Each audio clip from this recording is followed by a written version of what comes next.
Kali ini gue akan membicarakan revolusi, tirani, dan para babi. Begini teman-teman, cerita kali ini akan diambil dari novel yang legendaris, yang cukup populer, apalagi untuk anak-anak progresif ya kan, yang alerta ya kan, yang bernama Animal Farm, ditulis sama George Orwell. Dan yang menariknya adalah tahun terbitnya atau tanggal terbitnya persis waktu Indonesia merdeka, yaitu 17 Agustus 1945. Cerita ini dilatar belakangi sebuah peternakan yang bernama Manor Farm. Nah, Manor Farm ini dimiliki oleh seorang paruh baya bernama Pak Jones. Pak Jones ini hobinya mabuk-mabukan. Ya kan? Dia seorang peternak, punya peternakan gitu.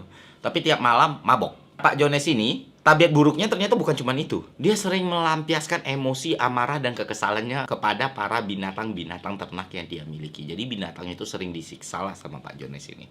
Sudahlah tidak diperhatikan, disiksa pula. Jadi binatang itu ngelihat Pak Jones itu kayak seorang tiran gitu. Dan mereka hidup di sebuah tirani yang sangat-sangat menyedihkan. Nah, di antara para binatang yang ada di peternakan itu adalah seorang babi tua yang sangat dihormati, namanya Mayor. Babi ini sangat pintar, arif bijaksana gitu, sesepuh gitulah.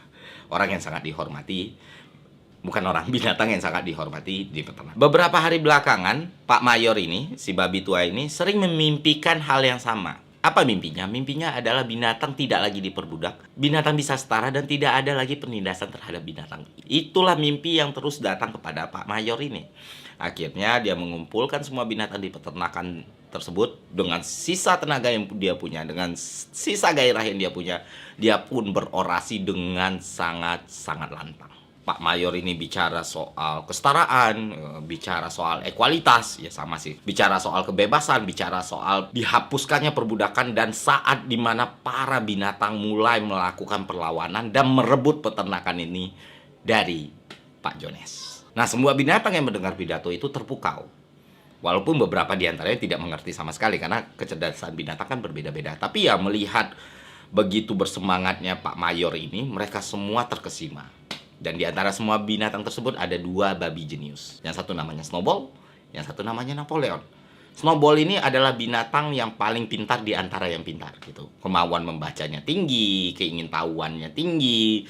Dia bisa membaca dengan baik, dia bisa menulis dengan baik, dan dia punya ide-ide yang sangat luar biasa.